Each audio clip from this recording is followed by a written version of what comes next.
Salam sejahtera sahabat-sahabatku dimanapun berada. Baik, langsung saja, ini adalah video lanjutan dari yang pertama yang bertajuk atau membahas tentang makna penebusan yang dilakukan oleh Yesus Kristus. Ini adalah hal yang sangat penting untuk dipahami bagi siapapun, baik orang-orang yang mengaku pengikut Yesus maupun orang-orang non pengikut Yesus yang ingin mengetahui seperti apa makna penebusan Yesus Kristus. Nah, bagi teman-teman yang belum menonton seri yang pertama, harap ditonton dulu yang pertama karena ini satu kesatuan. Ini adalah bagian kedua ya. Baik, langsung saja sahabat-sahabatku. Di video yang terdahulu, saya sudah memberikan sebuah ilustrasi, saya ulangi sedikit ya. Bahwa penebusan itu bermakna, kalau bahasa Inggrisnya redeem ya. Bermakna penyelamatan. Nah, saya pakai istilah saya katakan tuh pengambil alian kekuasaan atau pengambil alian hak milik. Nah, maka saya ilustrasikan kemarin dengan misalkan ini adalah sebuah barang yang berharga, anggap saja ini sebuah berlian permata yang sangat mahal. Tapi karena sebuah keadaan, kesusahan dan sesuatu hal, maka terpaksa ini tergadai di pegadaian. Ini berada di bawah kuasa pegadaian. Nah, supaya tidak hilang, maka harus diselamatkan. Nah, diselamatkan, diredeem, ditebus. Nah, sehingga harus dibayar sampai lunas, sehingga ini yang tadinya berada di bawah kuasa pegadaian kembali menjadi hak milik saya, kembali berada di bawah kekuasaan saya, tidak hilang. Nah, kira-kira seperti itu. Itu sekedar ilustrasi dan analogi ya. Jadi kedatangan Yesus Kristus yang diutus oleh Allah Bapa, di dalam Kisah Para Rasul 3 ayat 13 dikatakan Yesus adalah hamba Allah. Jadi Yesus adalah perantara Allah dalam berkarya. Allah berkarya menyelamatkan manusia, menebus manusia. Perlu diingat dan digarisbawahi bahwa yang ditebus itu manusianya, bukan dosanya. Jadi bukan menebus dosa, bukan, tapi menebus manusia yang sedang berada di bawah kuasa dosa. Supaya tidak hilang, supaya tidak terhilang, supaya tidak binasa, maka harus ditebus, direbut, diambil hak miliknya. Yang tadinya berada di bawah kekuasaan setan, yang tadinya adalah hak miliknya setan, maka harus ditebus, direbut, diambil alih hak miliknya, supaya menjadi milik Allah. Itulah makna penebusan Yesus di video yang pertama kemarin. Teman-teman silakan didengar lagi ya. Mungkin perlu didengar, dicermati beberapa kali supaya tidak gagal paham. Nah, sahabat-sahabatku, dosa itu nggak main-main. Akibat dari dosa itu sangat serius. Makanya usaha membebaskan orang dari dosa itu juga amat sangat serius. Di dalam Alkitab dikatakan bahwa seluruh manusia telah berbuat dosa dan kehilangan kemuliaan Allah. Jadi akibat Adam dan Hawa, dan kita adalah keturunan-keturunannya, kita semua ini sudah kehilangan kemuliaan Allah. Kehilangan kemuliaan Allah itu akibatnya fatal. Izinkan saya memberikan sebuah analogi atau ilustrasi.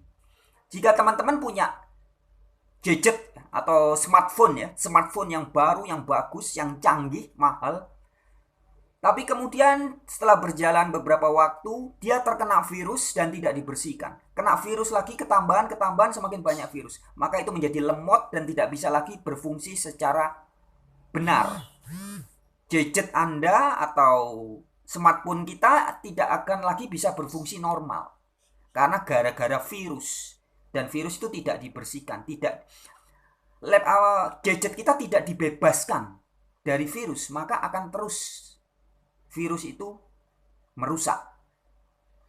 Nah, demikian juga manusia yang terkena efek dosa sudah kehilangan kemuliaan Allah. Ini efeknya nggak main-main. Yang tadinya ikut Allah, hamba Allah, tapi begitu menjadi hamba setan, hamba iblis, maka iblis memberikan segala macam rasa, memberikan segala macam pola pikir yang keliru, merusak hati kita. Nah, kalau kemarin di video kemarin saya sudah sampaikan bahwa anak cucu Adam dan Hawa sudah mulai rusak dan dikuasai dosa. Kemudian timbul rasa iri, dengki, Kain membunuh Habel, tiba-tiba muncul keinginan membunuh. Nah, ini akibat hati yang sudah dikuasai setan. Orang sudah dikuasai setan bisa tiba-tiba ingin merasa iri, dengki. Pikirannya bisa, cara berpikirnya jadi konslet. Sahabat-sahabatku, hari ini mungkin kita merasa, saya baik-baik saja. Saya wajar-wajar saja. Saya orang yang soleh. Saya orang yang saleh. Tetapi di dalam kitab Yesaya 64 ayat 6 dikatakan, kesalehan kita adalah seperti kain kotor. Jadi di hadapan Allah, kita merasa saleh, kita merasa benar, merasa baik di hadapan manusia. Ataupun kita meyakini bahwa saya ini orang suci, saya ini orang baik. Tapi di hadapan Allah, ternyata kesalehan kita adalah kain kotor, gombal amoh, menjijikkan, najis dikatakan di Yesaya 64. Najis seperti kain kotor. Tapi kita nggak sadar. Kita berpikir saya ini saleh. Nah, mengapa kita tidak sadar? Hati kita nggak ngeh bahwa kita ini berdosa. Bahwa kita ini menjijikkan, najis di hadapan Allah. Ya, karena kita sudah kehilangan pikiran yang sehat. Kita sudah kehilangan hati yang sehat. Akibat kehilangan kemuliaan Allah. Kitab suci mengatakan semua manusia sudah kehilangan kemuliaan Allah. Sehingga cara pikirnya menyikapi segala sesuatu itu salah semua. Hatinya menyikapi segala sesuatu itu salah semua. Kenapa? Karena kemuliaan Allahnya sudah nggak ada. Yang ada adalah hikmat-hikmat yang diberikan oleh iblis. Saya berikan satu contoh. Hari ini banyak orang merasa, wah kita tiap hari makan daging ayam. Itu kayaknya wajar ya. Daging ayam, ikan-ikan laut, sehat. Ikan laut itu sehat, kaya protein. Itu kebenaran yang kita percaya selama ini, sahabat-sahabat. Ilmu pengetahuan manusia yakin. Seafood, ikan-ikan bandeng itu kaya omega 3, ikan salmon. Daging ayam itu berprotein, daging sapi juga sehat buat tubuh manusia. Dan kita tidak sadar bahwa sebenarnya dalam hal ini kita sedang sangat tersesat. Nggak sadar kan? Kita menyangka makanan kita itu yaitu daging yang sehat, ikan-ikan laut yang sehat. Pikiran kita sekarang berpikir seperti itu. Menurut kita itu makanan yang normal bagi manusia.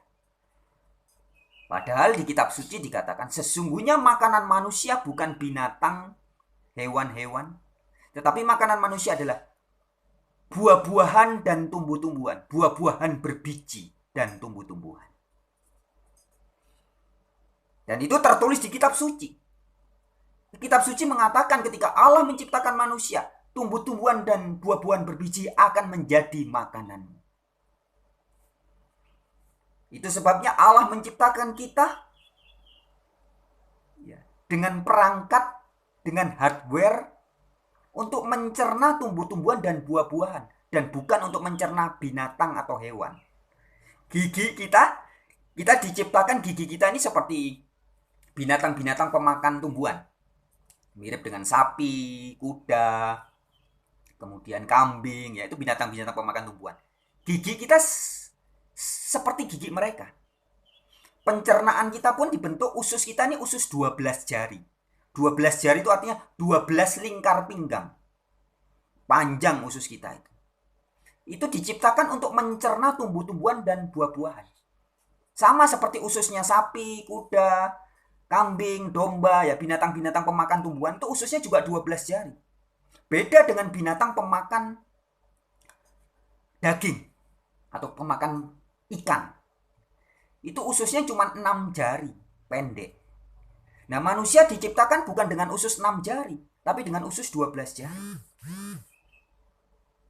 Jadi secara tubuh, dari gigi, enzim-enzim, pencernaan kita ini sebenarnya diciptakan bukan menjadi makhluk pemakan binatang. Tapi kita ini makhluk pemakan tumbuh-tumbuhan dan buah-buahan saja. Sebenarnya awalnya begitu. Nah, banyak di antara kita kan nggak sadar. Menyangka manusia itu apa? Omnivora, pemakan segala. Padahal tidak. Tapi kita sekarang merasa, wah, kalau kamu nggak makan protein yang ada di binatang, hewan itu nggak normal. Jadi cara berpikir kita tentang kenormalan ini jadi rusak akibat kehilangan kemuliaan Allah tadi.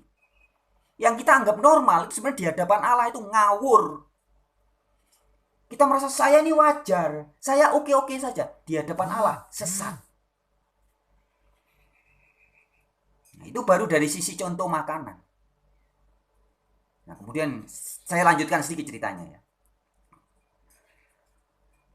Dari makanan yang tadinya diciptakan bagi manusia hanya tumbuh-tumbuhan dan buah-buahan berbiji. Tapi setelah manusia jatuh dalam dosa, maka manusia berpotensi untuk mati.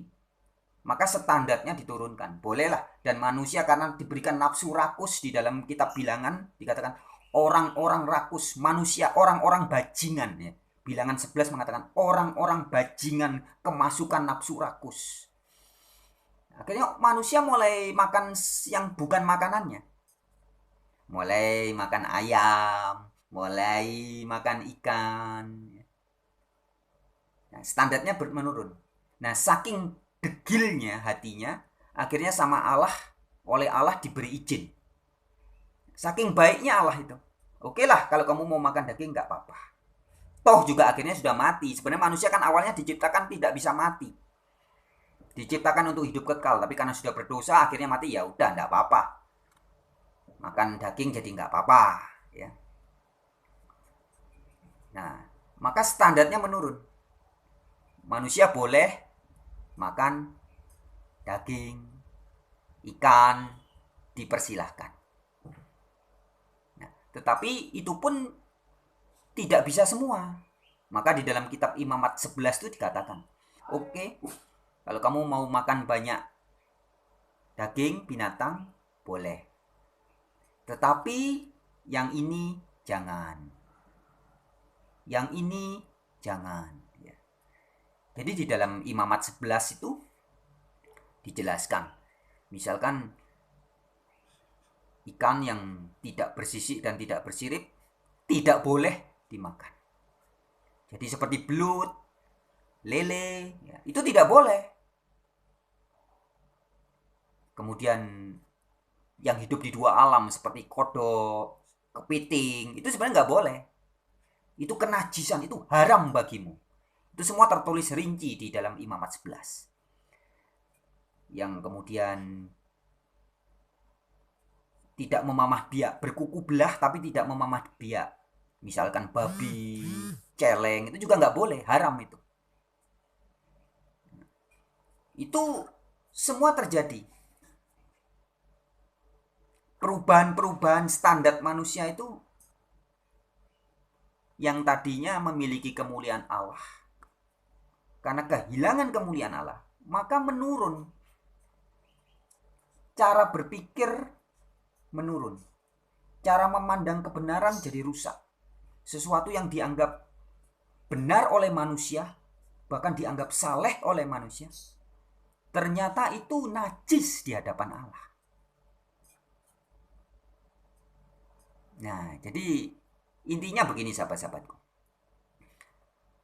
kedatangan Isa, kedatangan Yesus adalah untuk menyadarkan manusia. Maka di Alkitab dikatakan, kedatangan Yesus adalah menginsyafkan manusia akan dosa. Karena sebelumnya kita nggak sadar. Kita merasa fine-fine saja. Kita merasa baik-baik saja. Oh, saya baik-baik saja. Padahal sebenarnya kita ini sedang jalan di jalan dosa. Satu contoh lagi. Hari ini kita melihat kita bisa hidup ya mapan, makmur, punya rumah ya. Tapi kemudian tetangga sebelah kita mungkin ada yang kesusahan makan. Ya makan aja susah, sementara kita punya cincin berlian, koleksinya, kalung-kalung emas ya, mobilnya 2 ya. Barang-barang di rumah mahal, tetapi tetangga kita makan aja susah dan kita merasa ya wajar. Kaya miskin itu wajar di dunia. Cara kerja pikiran yang seperti ini adalah pikiran yang sudah akibat dari kehilangan kemuliaan Allah. Akibat dari pikiran dan kesadaran yang sudah tidak lagi memiliki kemuliaan Allah. Kita merasa saya bisa hidup nyaman-nyaman tetapi tetangga saya kesusahan nggak apa-apa. Ini sebenarnya nggak waras sahabat-sahabatku. Di hadapan Allah, kesadaran yang seperti itu kesadaran nggak waras, nggak sehat. Orang bisa kaya, mobilnya 3, ya makannya setiap hari enak. Jadi pejabat. Sedangkan rakyat atau orang-orang lain masih makan aja susah, tapi dia bisa tidur enak, bisa nggak apa-apa. Inilah keseimbangan alam semesta. Ya, ini pola pikir seperti ini adalah pola pikir akibat kehilangan kemuliaan Allah. Jadi intinya orang ketika kehilangan kemuliaan Allah, itu cara kerja otaknya, pikirannya jadi ngawur. Tapi nggak sadar. Nah, saya berikan ilustrasi seperti orang yang terkena narkoba. Dalam komunitas para pecandu narkoba, sabu-sabu. Saya pernah masuk penjara ya. Ketika di penjara saya bertemu dengan banyak orang pemakai narkoba. Dan setiap malam mereka pesta narkoba, pesta sabu. Dan kemudian saya ditawari.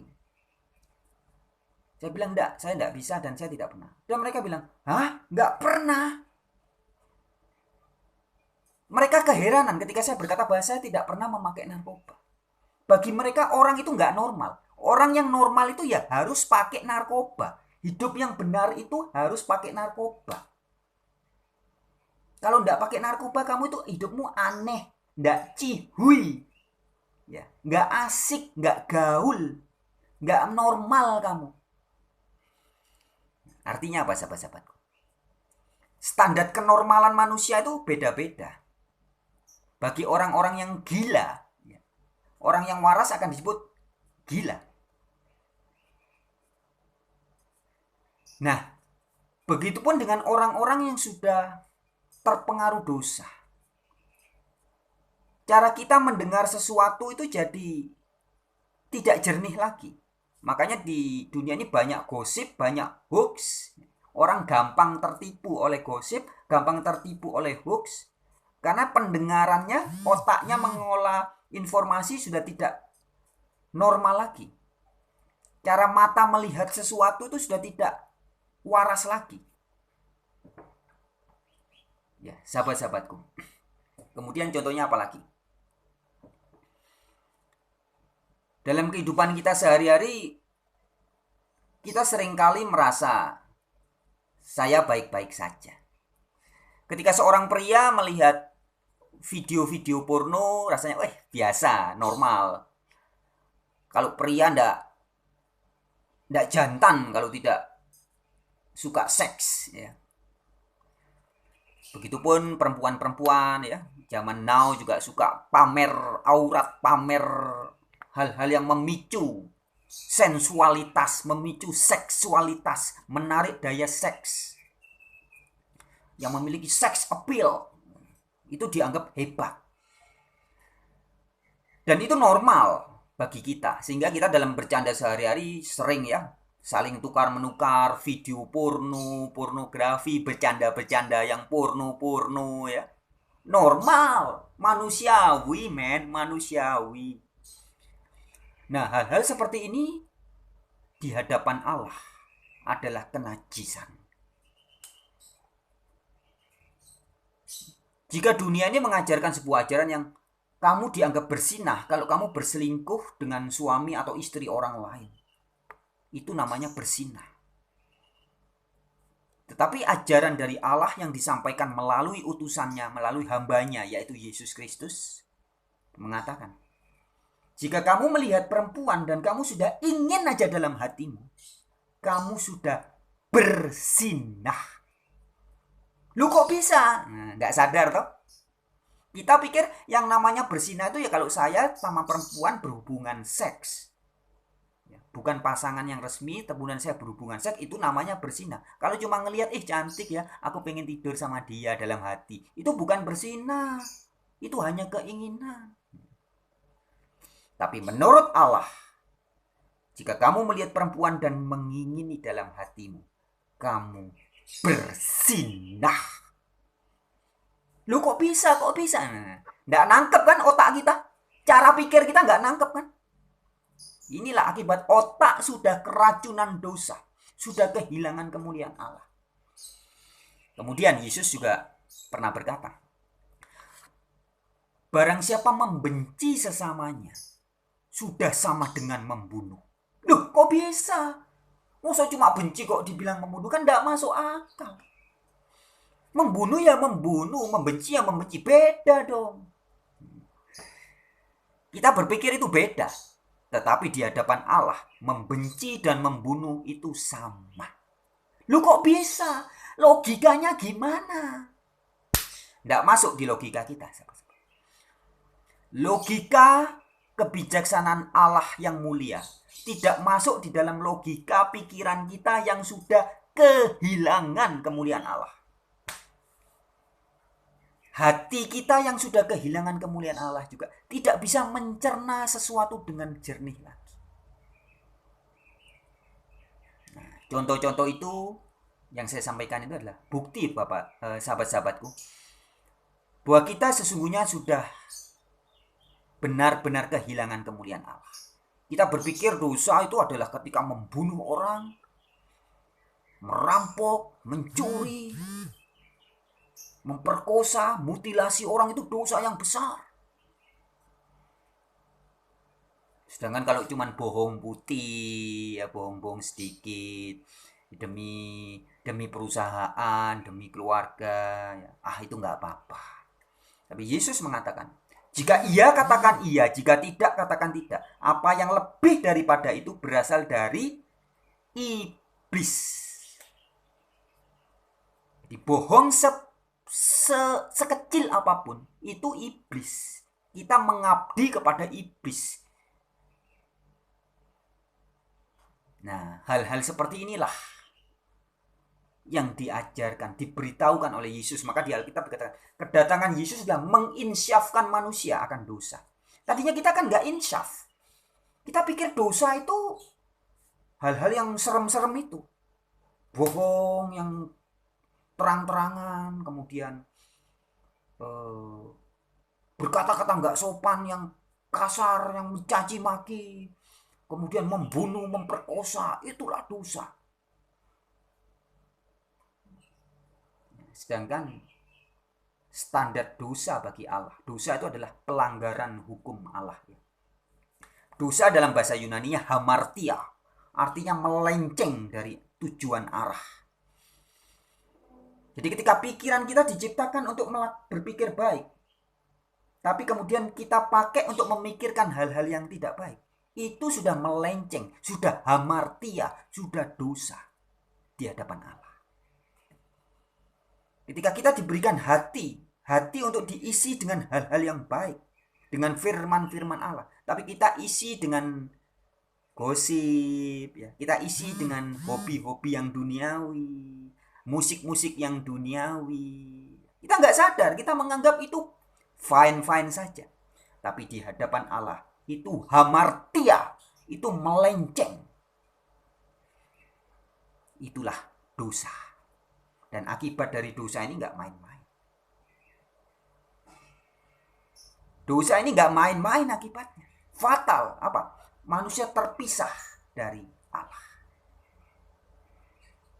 Nah, maka perlu penyelamatan. Nah, menyelamatkan manusia dari dosa ini bukan perkara yang simple atau gampangan. Enggak. Dan hanya Allah sendiri yang bisa melakukan dengan cara mengutus nabi-nabi, mengingatkan manusia, menyadarkan dosa, tidak sadar-sadar, sampai akhirnya diutuslah Yesus Kristus. Nah, jadi kedatangan Yesus, ya jadi yang namanya penebusan yang dilakukan oleh Yesus itu bukan cuma ketika dia mati tergantung di kayu salib, bukan. Penebusan karya penyelamatan Allah melalui Yesus Kristus itu adalah lahirnya Yesus,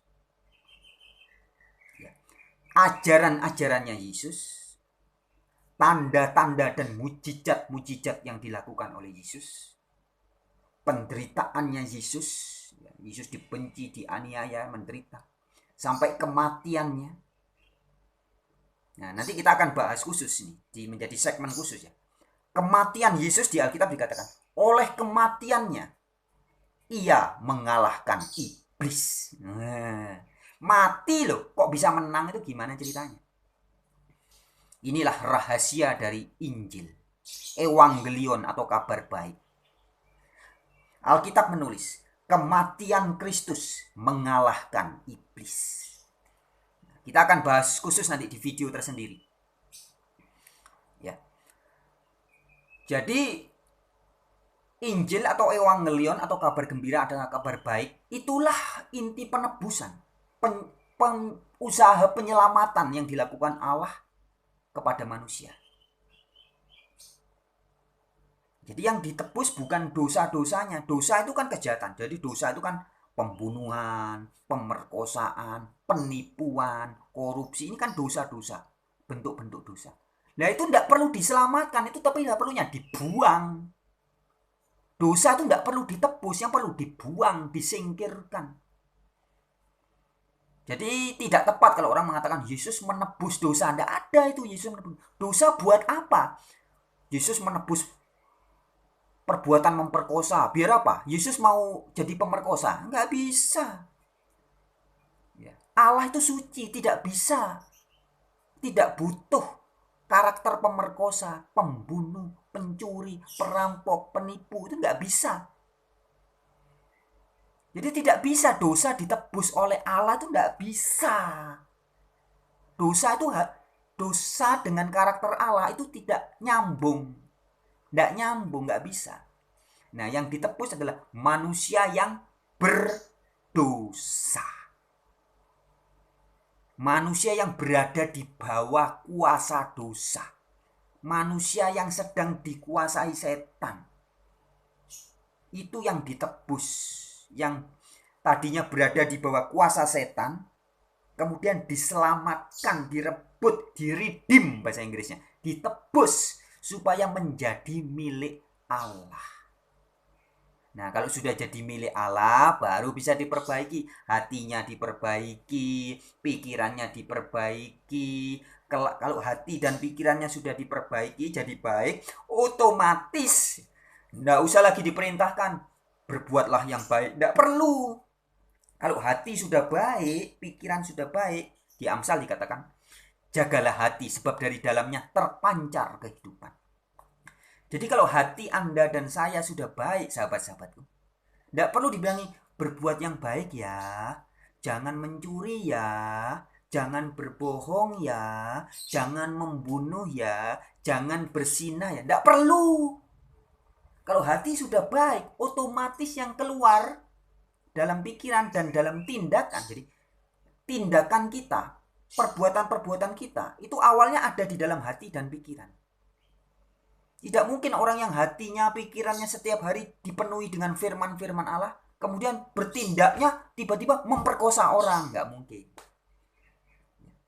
Jadi apa kelakuan kita, itu muncul dari dalam hati. Dari dalam hati dulu adanya, dari dalam pikiran dulu.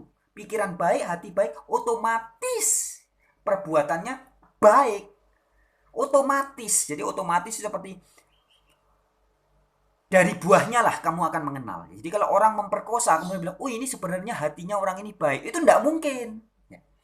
Maka ada ayat mengatakan, dari buahnya lah kamu akan mengenal mereka. Tidak mungkin buah pohon mangga ya.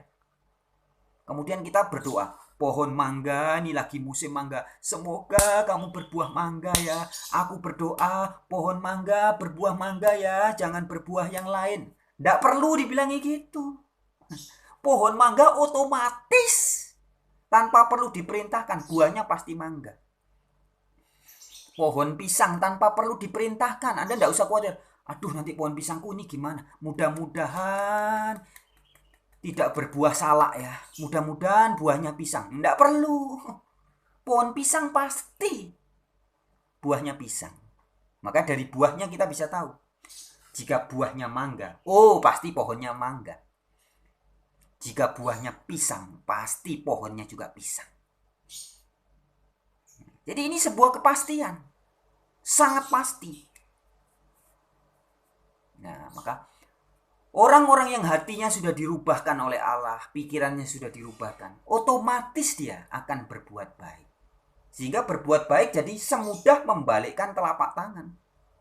Karena sudah jadi otomatis, tidak lagi berpikir, saya harus berbuat baik, saya harus berbuat baik. Oh, tidak bisa. Nah, orang yang bisa memiliki hati-hati yang baik, pikiran-pikiran yang baik adalah orang yang sudah berada di bawah kuasa Allah. Kalau masih di bawah kuasa setan, belum ditebus, ya, belum diambil alih hak miliknya. Sama seperti tadi saya berikan ilustrasi. Kalau barang ini permata yang mahal, anggap saja ini ya, masih di bawah kuasa pegadaian. Saya nggak bisa nih ngutak-ngutik ini. Tapi kalau ini sudah saya tebus, bayar lunas, jadi milik saya, ya, terserah saya. Mau tak jual lagi, mau tak pajang, mau saya apakan saja, bebas. Nah, inti penebusan yang dilakukan oleh Allah Bapa melalui Yesus Kristus, melalui perantaraan Yesus Kristus adalah mengambil alih hak milik. Itu yang harus dipahami sahabat-sahabat. Ya. Baik, saya pikir ini dulu yang harus dipahami. Ini masih ada hubungan dengan video yang pertama kemarin. Bahwa makna penebusan adalah pengambil alihan hak. Karena ini ada asal-usulnya ya. Dari Adam dan Hawa. Ketika Adam dan Hawa membuka hati kepada iblis, maka pada saat itu juga Adam dan Hawa sampai keturunan-keturunannya berada menjadi hak milik iblis. Nah, nanti di video-video kemudian saya juga akan menyampaikan bahwa ini ada masalah kekuasaan sebenarnya. Jadi masalah kita di bumi ini ada hubungannya dengan masalah di sorga. Bagaimana kok bisa iblis menguasai manusia itu? Nah, di kitab Wahyu juga dikatakan bahwa yang ikut iblis itu bukan hanya manusia, tapi sepertiga penduduk sorga. Bayangkan, di kitab Wahyu dikatakan sepertiga penduduk sorga ikut iblis. Sepertiga itu lebih dari seperempat, tapi kurang dari setengah. Tapi banyak sepertiga itu. Nah, itulah penduduk sorga yang ikut iblis, itu yang sekarang dibuang ke bumi, kemudian kalau ada di gunung-gunung jadi setan lah, jadi gendruwo, jadi jin ya, jadi macam-macam. Jadi segala macam bentuk makhluk-makhluk jahat itu ya, itulah malaikat-malaikat dari surga yang sepertiga dari surga dibuang ke bumi bersama iblis. Nah, jadi sebelumnya di surga itu ada pemberian kekuasaan. Iblis itu memang diberi kuasa dari awal. Nah, makanya perlu ditebus. Manusia yang berada di bawah kuasa iblis perlu diambil alih supaya tidak lagi di bawah kuasa iblis. Itulah makna penebusan. Nah, bagaimana hubungannya dengan tadi saya sempat singgung bahwa melalui kematian Yesus iblis dikalahkan. Nah, itu yang penting. Ini kuncinya sebenarnya. Ini kuncinya. Kematian Yesus mengalahkan iblis. Apa maksudnya? Nah, kita sambung ya nanti di video yang berikutnya.